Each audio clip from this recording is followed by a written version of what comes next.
Evangelio según Lucas, capítulo 8, versículo 4.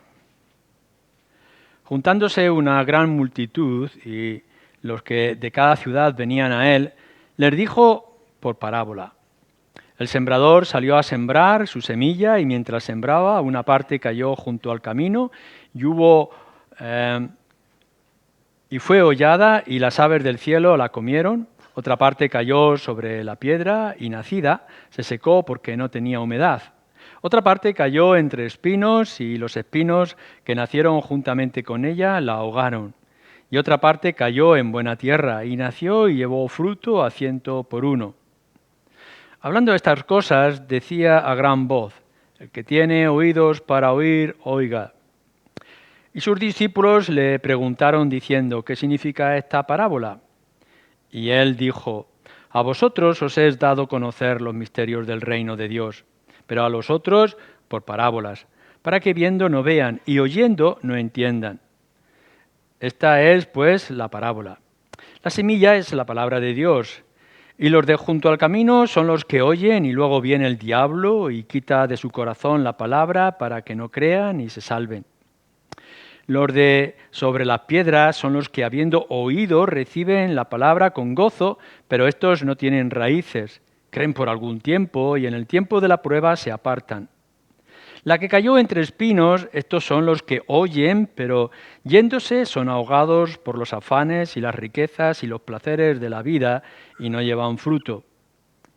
Mas la que cayó en buena tierra, estos son los que con corazón bueno y recto retienen la palabra oída y dan fruto con perseverancia.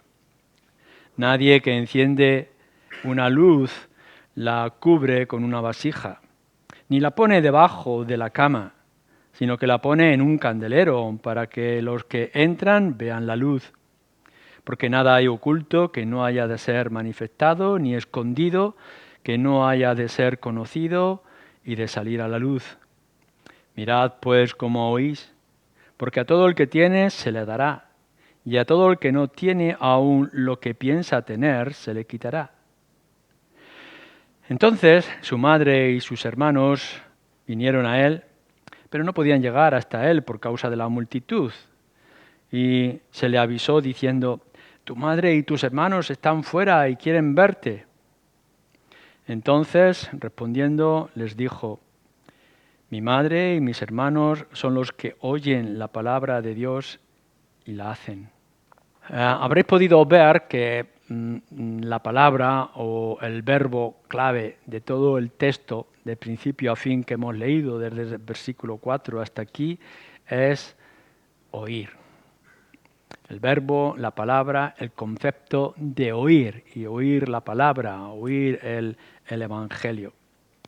Y a lo largo de toda esta narración, que como hemos dicho, Lucas ordena de manera temática, nos ha puesto la parábola y después nos ha explicado la parábola, nos ha hecho la exhortación de la necesidad que tenemos de oír y después nos trae esta especie de anécdota, de circunstancia, donde Lucas lo coloca en este contexto.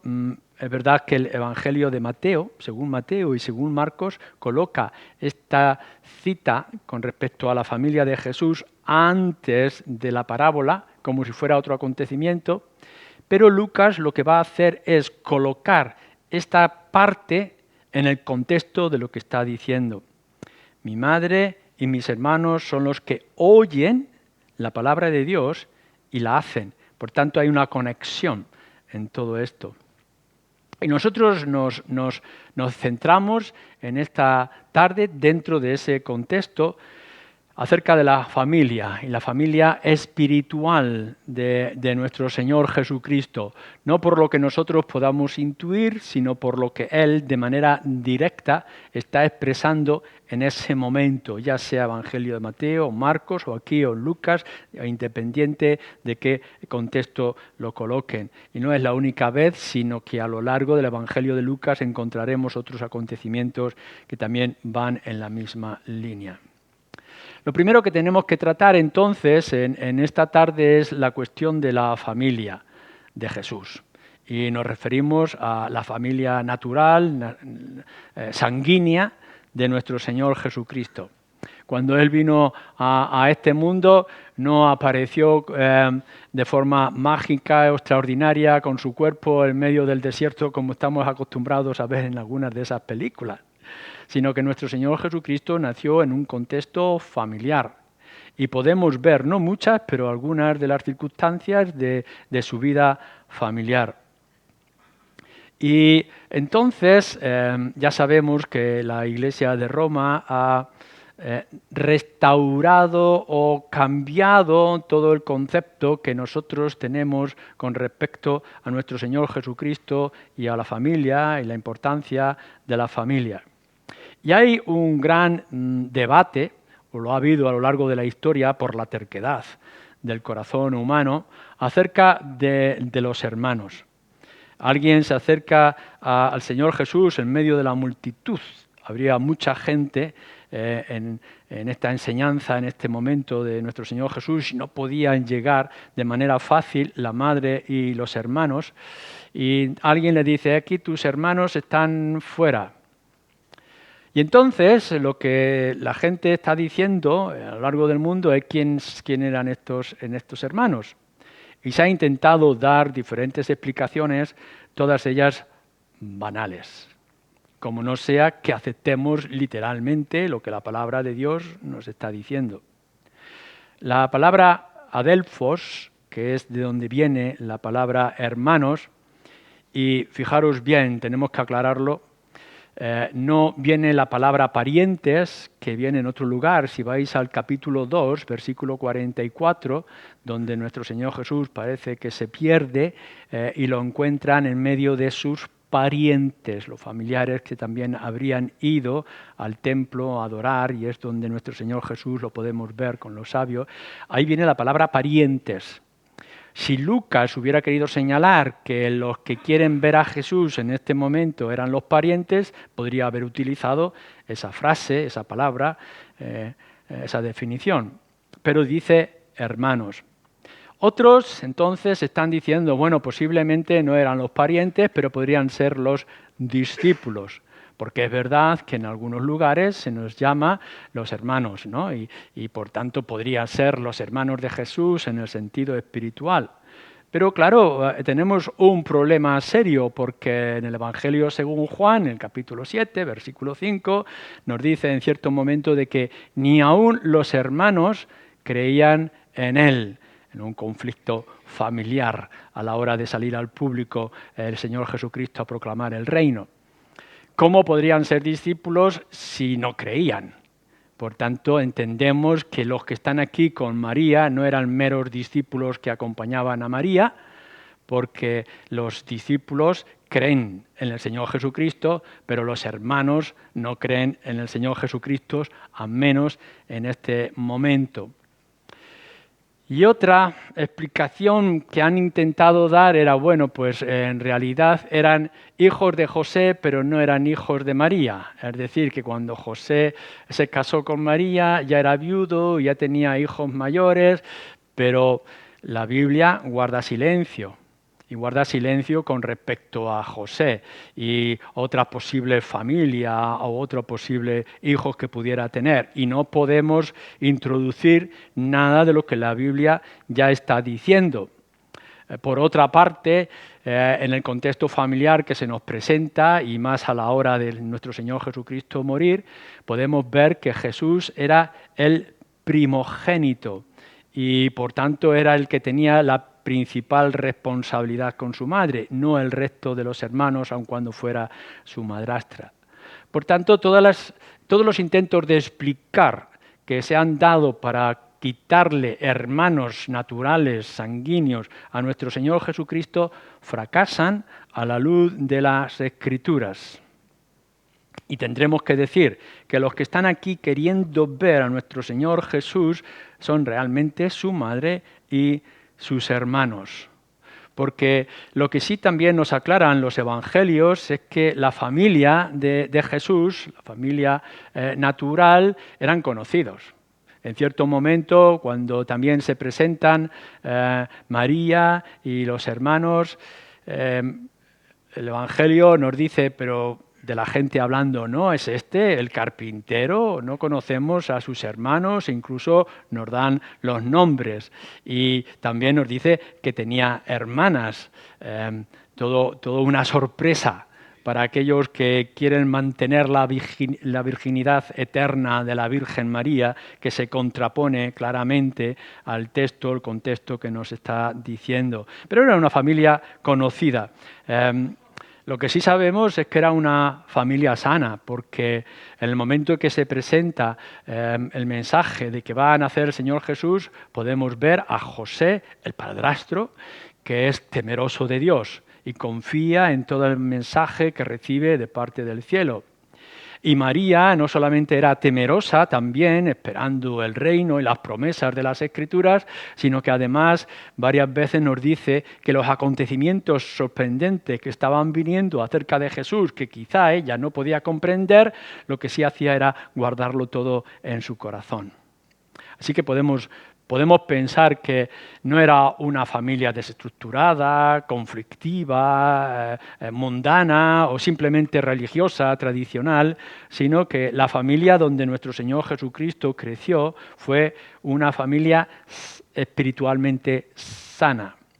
Pero durante un cierto tiempo al menos los hermanos de Jesús no creían en Él. Y nos dice en cierto lugar, bueno, pues mira, si tú crees estas cosas, ve al mundo, ve al mundo y que te escuchen.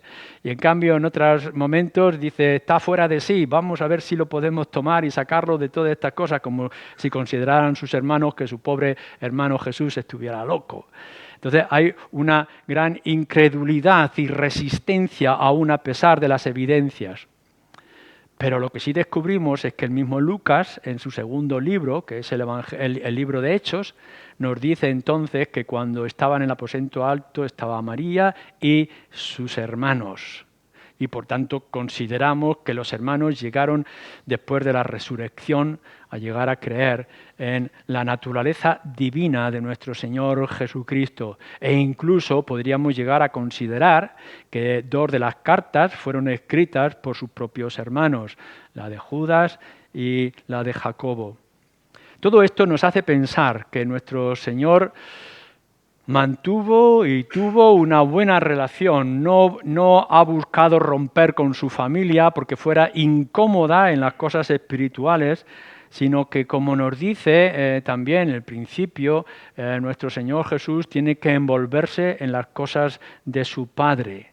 Por eso podemos decir, cuando su madre y su padrastro José lo están buscando, él les responde, ¿es que no sabéis que en las cosas de mi Padre tengo que estar envuelto? Y ciertamente podrían pensar sus padres, pues es verdad, si es un nacimiento especial, algo especial tendrá que hacer nuestro hijo.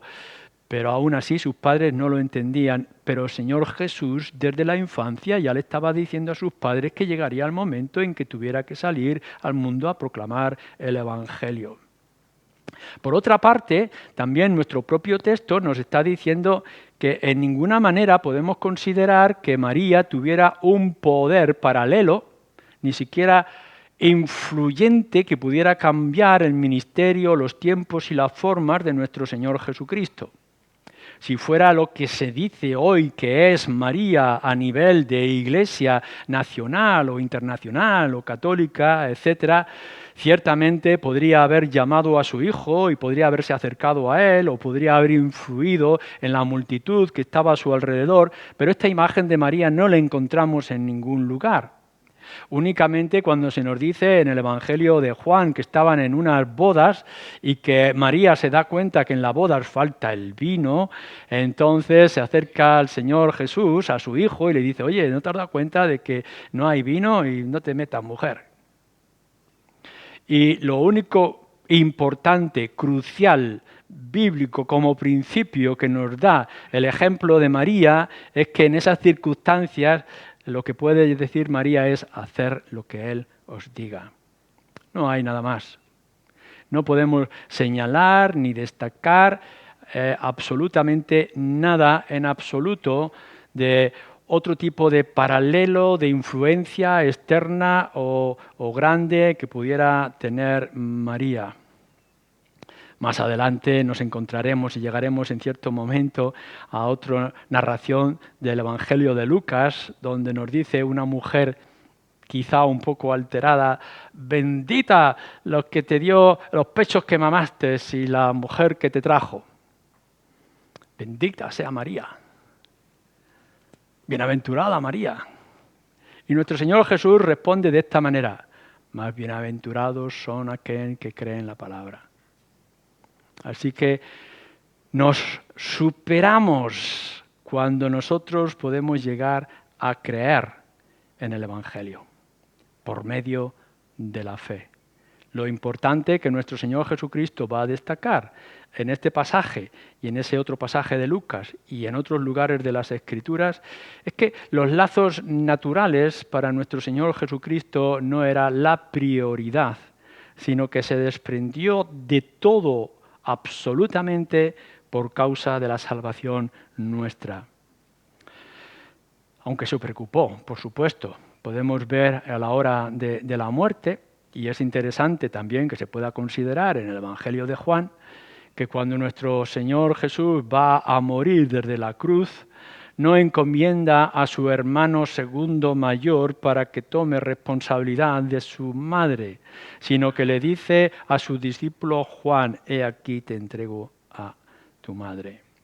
Por tanto, la relación de fe que había entre María, los discípulos y Jesús es más fuerte que los lazos sanguíneos que pudieran tener, aun cuando fueran de apreciar. Nosotros no podemos ignorar el ejemplo de María. Ni siquiera podemos ignorar, todo lo contrario, tenemos que tomar con inmensa seriedad las cartas de sus hermanos, como los tenemos en las Escrituras.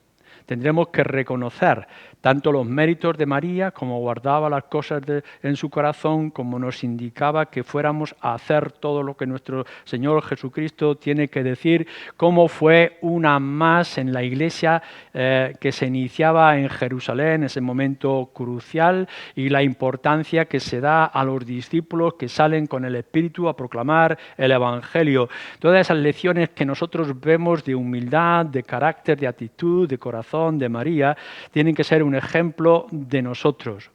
Pero si algo vemos en los Evangelios es la centralidad única de nuestro Señor Jesucristo. Y esto es lo que nos tiene que marcar estas líneas que tenemos delante de nosotros. Habiendo explicado un poco esto de la familia y lo que era para esas circunstancias para nuestro Señor Jesucristo y para nosotros mismos, vamos en segundo lugar a poder ver cómo nuestro Señor Jesús actúa. Ciertamente podemos pensar que la multitud o aquellos que le dijeron que está aquí tu madre, que están aquí tus hermanos, era una especie de cariño, de buenas intenciones que pudieran tener. Pero nuestro Señor Jesucristo, si algo destaca, es que quita de delante de Él todo aquello que fuera un estorbo para la proclamación del Evangelio.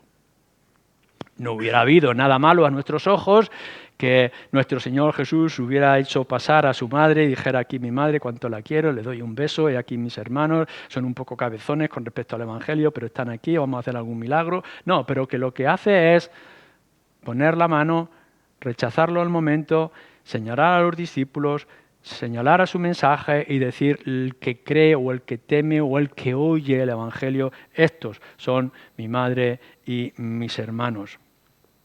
Porque si algo se caracteriza en los Evangelios con respecto a nuestro Señor Jesucristo es que, aun cuando fuera con buenas intenciones, rechaza todo aquel que pudiera hacer algún tipo de sombra o de daño a su Evangelio, a su mensaje y a su persona. Todo aquello que pudiera desviarlo o lo pudiera esconder de alguna forma, nuestro Señor Jesucristo, a lo largo de los Evangelios podemos ver que lo apartan. En cierto momento, ante los prodigios que nuestro Señor Jesucristo estaba haciendo, la multitud se animó y dijo: vamos a hacerlo rey. Fijaros qué momento tan crucial, que una gran multitud alrededor de Jesús, viendo lo que Él decía y lo que Él hacía, decían: vamos a hacerlo rey. En cambio, él apartó a la gente y se marchó en medio de ellos y los rechazó por completo. Podemos encontrar en otro momento que venían ciertos hermanos a decirle a Jesús: haz juicio entre nosotros, porque mira que los hermanos no quieren partir o compartir la herencia de nuestros padres. Y el Señor Jesús dice: Señor, yo no he venido aquí para estos asuntos. Yo no he venido aquí para hacer juicio entre vosotros en estas cosas. Mi tarea es otra. Y constantemente tiene que decir que yo he venido aquí a morir en la cruz. No he venido a traer justicia, a ir a los jueces. Y por tanto lo rechaza. O en cierto momento nos lo vamos a encontrar más adelante también en este mismo evangelio, lo dicen los demás evangelios, viene un endemoniado o varios endemoniados, depende del contexto, que dicen de manera pública: este es el Jesús, este es el Mesías, este es el ungido de Dios. Y nuestro Señor Jesús lo que hace es: calla, no hables. Podría haber dicho: pues mira, si el mismo Satanás tiene que estar reconociendo la gran verdad de las Escrituras, dejemos que hable. Pero nuestro Señor Jesucristo dice: no podemos escuchar este mensaje tan glorioso en nuestras palabras o en estas personas tan ofensivas y tan negativas. Así que nuestro Señor Jesús él mismo rechaza y frena. Frena a la multitud que le quiera hacer rey y frena a los endemoniados que públicamente proclaman su naturaleza, y constantemente tiene que estar escondiéndose de la multitud que le van a desviar de su tarea. Y esto es lo que hace con su madre y con sus hermanos. Podría haber sido una gran oportunidad, y así nosotros tendríamos que haberlo aceptado, cuando hubiera dicho cuán importante es la familia espiritual, religiosa y amorosa de nuestro Señor Jesucristo, y la importancia que se le da aquí a María y José, de tal forma que los vamos a hacer santos y los vamos a poner en los altares y vamos a hacer algo especial. Cuando nuestro Señor Jesucristo dice todo esto, está apartando el foco, y el foco soy yo. El foco es el Evangelio. Y aquí no hay ningún tipo de arrogancia, sino que tenemos que tener mucho cuidado, no solamente por los textos que tenemos en las Escrituras, sino que lo que es nuestra vida en general. Todo aquello que pueda esconder aún en lo mínimo a nuestro Señor Jesucristo no es un verdadero Evangelio. Y quizá nosotros podamos pensar que si le añadimos un poquito por aquí o un poquito por allá, y que podamos adornar el Evangelio de nuestro Señor Jesucristo e incluso la persona de nuestro Señor Jesucristo, estamos haciendo todo lo contrario y lo estamos escondiendo. Es muy tierno que podamos tener imágenes de María con su niño en brazos y que podamos pasear y darle importancia a las lágrimas virtuosas, dicen, de la Virgen María con respecto a Jesús, y la ternura del niño de la mano de su papá y de su mamá, pero todo eso nos desvía, porque la centralidad no está en el cuidado materno acerca de su hijo. La autoridad y la centralidad está en nuestro Señor Jesucristo, que voluntariamente fue a una cruz para morir por todos y cada uno de nosotros. Y si hay algo que lo pueda desenfocar y que lo pueda desviar, tenemos que estar advertidos. Tu evangelio y tu vida cristiana, desde principio a fin, tiene que estar cubierta por todas partes por la persona y la obra del Señor Jesucristo. No te atrevas a añadir nada.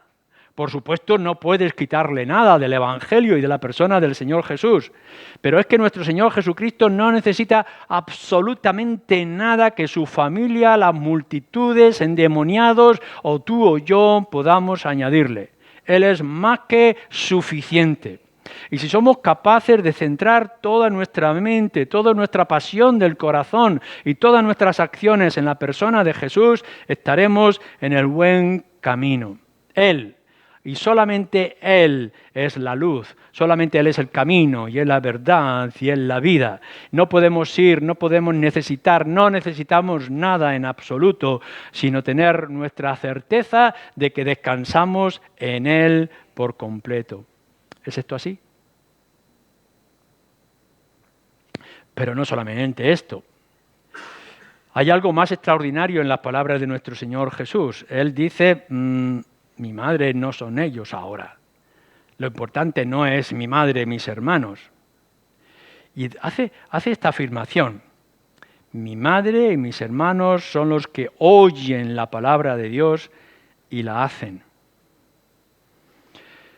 Su familia tenía buena intención y no le quitamos la importancia de que se preocuparan por su hijo, por sus circunstancias.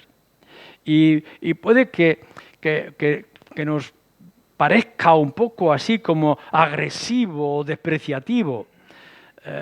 Claro, también nos dice nuestro Señor Jesucristo algo muy importante con respecto a Él mismo. Si alguno de vosotros ama a padre o a madre más que a mí, no es digno de mí. Centrémoslo por un momento. Si nuestro Señor Jesucristo está rechazando en este instante y en este contexto de proclamación del Evangelio a su madre y a sus hermanos, ¿por qué no lo haces tú?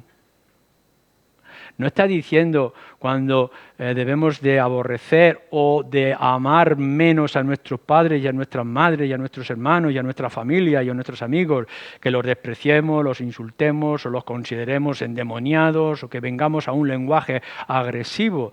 No, lo que está diciendo es que si tienes la disposición esta tarde de aceptar al Señor Jesucristo como tu Salvador y como tu Señor, Él tiene que estar el primero. Y los demás tienen que estar en segundo lugar. Y ya podrás tener un afecto muy grande por tus hijos, por tu esposo, por tu esposa, por tus padres, por muy cercano e íntimo que te sientas con ellos. Si amas a padre o a madre, no estás siguiendo el ejemplo de nuestro Señor Jesucristo que dijo, mi familia son los que tienen, los que oyen, los que creen. Y por tanto nosotros tendríamos que decir que ahora lo más importante es que pongamos en el centro de nuestras vidas nuestro propósito principal como creyentes a nuestro Señor Jesucristo. Claro, esto si tú no eres creyente, si la obra del Espíritu no ha llegado a tu vida, no lo podrás llegar a entender. O sea, primero tiene que obrar el Espíritu y decirte que lo más importante es tu alma. Y que tu alma no te la va a salvar tu padre, tu madre, tus hermanos, tus amigos, tus compañeros, tu gente, tu iglesia. Que tu alma la salva el Señor Jesucristo.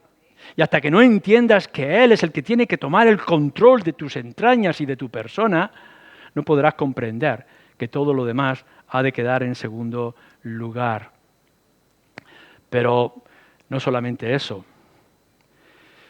Lo que nos está diciendo nuestro texto, fijaros bien, es que de alguna manera nosotros entramos a ser la madre y los hermanos de Jesús.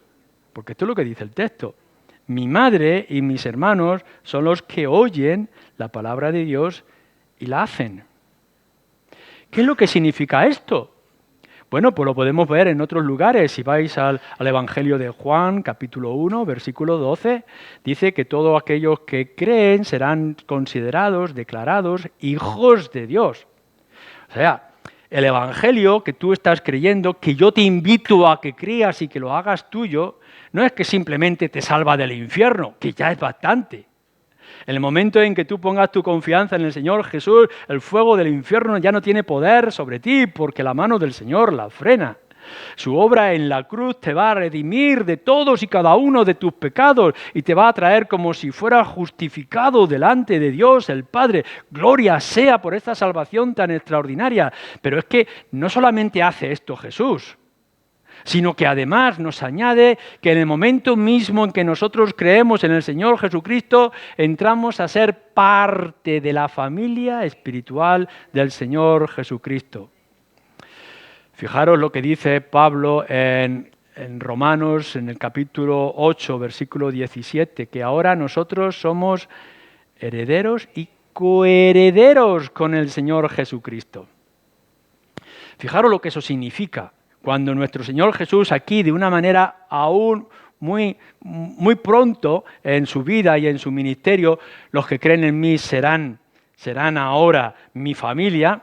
Más adelante lo define el apóstol Pablo diciendo, bueno, si nosotros somos ahora familia de Jesús, hermanos de Jesús, entonces todo lo que Él va a recibir como herencia, también nosotros lo recibiremos.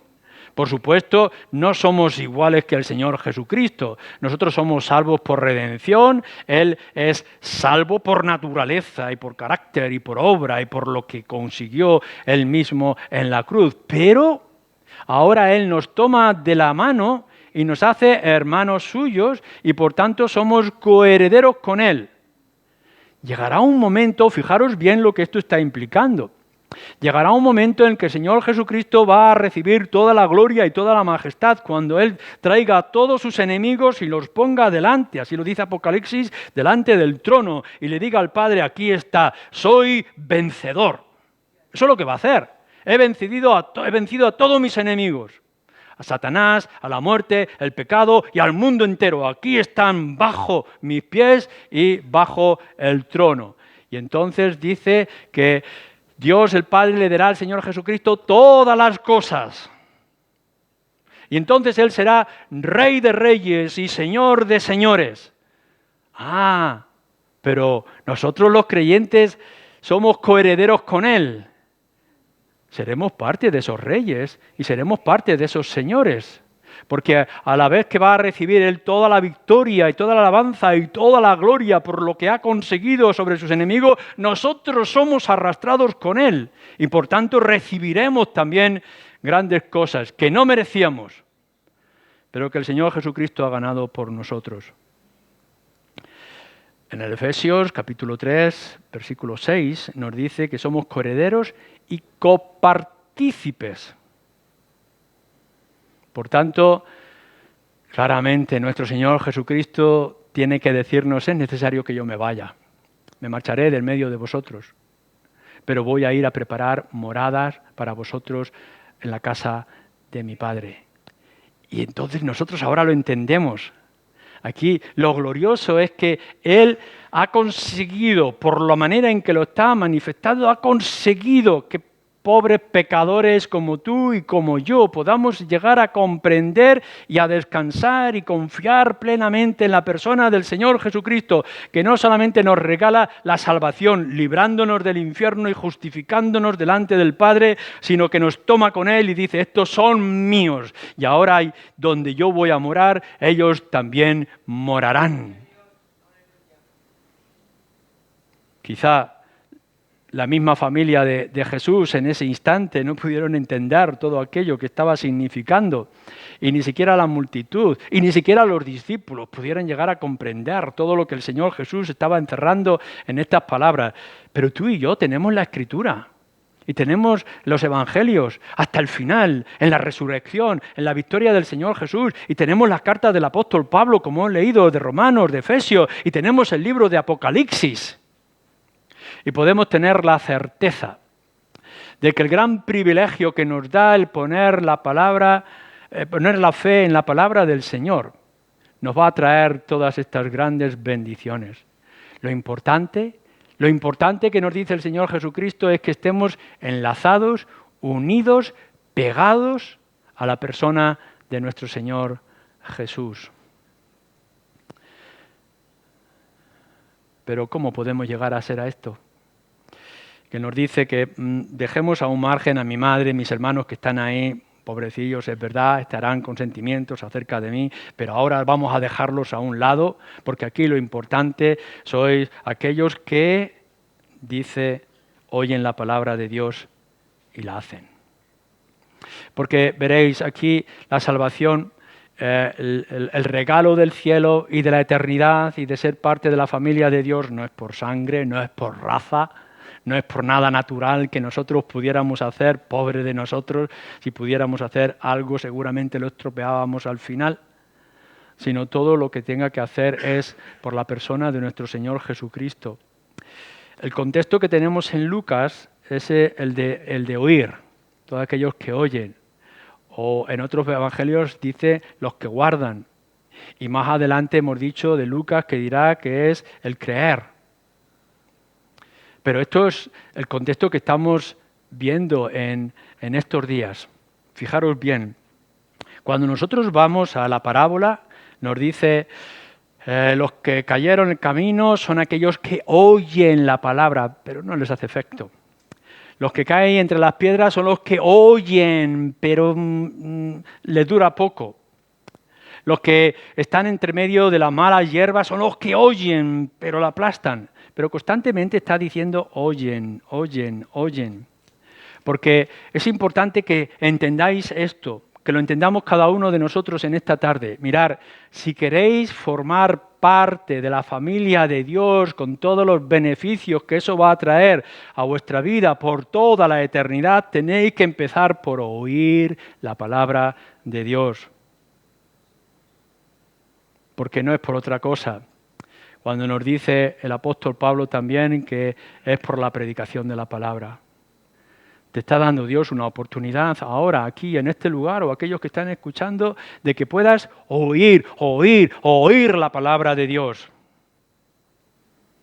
Pero claro, no tienen todos oídos para oír. Y por eso nos dice más adelante, hablo en parábolas porque no tienen todos oídos para oír. Y ya decíamos en cierto momento que es necesario la obra del Espíritu. Y que es necesario que quebrante, que nos dé un corazón nuevo, que sea capaz de sentir todo lo que nosotros estamos escuchando. En esta tarde tú puedes estar oyendo el Evangelio, puedes estar oyendo la posibilidad de formar parte de la familia de nuestro Señor Jesucristo, ser coherederos con Él, y aún así se retenga en tus oídos. Puede que seas como aquellos que caen en el camino o la semilla que cae entre piedras y entre hierbas.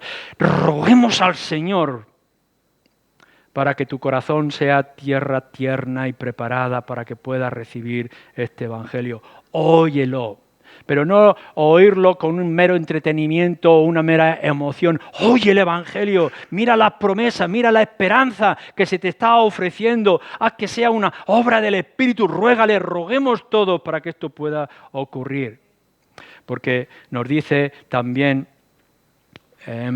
cuando es buena tierra son los que reciben la palabra y dan fruto, es decir, la guardan para poder dar fruto.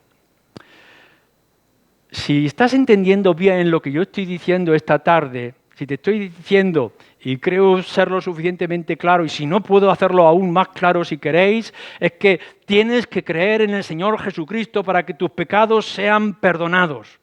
Pero eso tiene que ser de tal profundidad y tiene que hacer tal mella en tus corazones que no puedan hacer otra cosa sino producir el fruto natural, espiritual que viene de la fe. Si no, es una fe muerta o que ha nacido con poca esperanza. Guárdala en tu corazón, como si fuera el mayor tesoro y la mayor necesidad de tu alma. Y que dé fruto en abundancia. Que lo puedas ver en un cambio de vida, en una actitud, en todo el contexto que te pueda mover. Mira, puedes estar diciendo en esta tarde, yo creo en el Señor Jesucristo, pero si tu vida sigue siendo igual de corriente y sigues haciendo las mismas cosas y sigues alejando tu corazón del Señor y sigues dejándote influir por todo lo que es banal en este mundo, te estás engañando. Pero si puedes ver que hay un cambio suficientemente fuerte para producir fruto que identifique que tu fe es genuina, obra del Espíritu, a la luz de las Escrituras, entonces podrás decir que ahora sí, estás dando las señales claras de que eres hermano, madre espiritual de nuestro Señor Jesucristo. Nos dice aquí el Señor Jesús, en este contexto, como lo coloca Lucas, son los que oyen la palabra, constantemente la está diciendo, oír la palabra de Dios, y la hacen. Es decir, viven con respecto a ellos. Porque tendréis que mirar algo. Si en esta tarde puedes llegar a salir con gozo, quiera Dios el Señor que así sea, todos nosotros y todos los que escuchan, que puedan llegar y decir, ya salgo aquí entendiendo y queriendo ser hijo de Dios, hermano en la fe del Señor Jesucristo. Él es primero, primogénito, pero nosotros yo con Él. Si ruego al Señor que esto sea así en esta tarde, espero que actúes como un verdadero hijo de Dios. Es decir, guarda la palabra, hazla, vive como tal. No puedes decir y proclamar al mundo, soy un hijo de Dios, cuando en realidad estás viviendo como un hijo de Satanás. No puede haber una contradicción diciendo mi corazón está puesto en Dios, pero estoy haciendo la voluntad del príncipe de este mundo. Tendrá que notarse. Cualquiera de vosotros que está todavía bajo sus padres o tienen los padres, tendréis que señalar las características que os hacen claramente hijos de vuestros padres. Y si nosotros salimos diciendo que somos los hermanos en la fe de nuestro Señor Jesucristo por lo que Él ha hecho, tendréis que manifestarlo en vuestras vidas. ¿Cómo tratas a tu esposa y a tu esposo, a tus hijos, a tus empleados? ¿Cómo vives? ¿Qué testimonio das? ¿Qué cosas ves con tus ojos? ¿Qué pensamientos tienes en tu mente? Tienes que actuar de una manera como hijo. Es como hemos dicho, que más adelante nos dice que es la fe, creer, capítulo 11, lo podréis ver más adelante. Pero también la Escritura nos dice en otros lugares que es seguirle. Si creemos, si amamos, si servimos al Señor Jesucristo. Todo el que quiera ser mis discípulos, niéguese a sí mismo, tome la cruz y sígame. No puedes decir, lo creo, pero no le sigo. Lo que tienes que decir es, sí, creo en el Señor Jesucristo, Él es mi Salvador y le sigo allá donde Él me lleve. Y nos dice la Escritura que tenemos que amarle y amarle con todo el corazón por lo que Él ha hecho, y es muy claro y es muy emocional. Y puedes salir en esta tarde diciendo, yo amo al Señor Jesucristo de verdad, sinceramente, porque he entendido el Evangelio, la buena semilla, la obra de Cristo, la cruz, lo entiendo todo, sí, pero el Señor Jesucristo dice, si me amáis, guardad mis mandamientos. Quiera el Señor, por tanto, que en verdad cada uno de nosotros hayamos roto el lazo que nos une a este mundo caído y pecador y podamos haber encontrado el acceso a nuestro Señor Jesucristo para que nos demos cuenta que lo más importante para Él, para eso vino, es para morir en la cruz por los suyos y que tú puedas decir, yo soy uno de ellos. A Él sea la gloria, si puedes decirlo en esta tarde. Amén.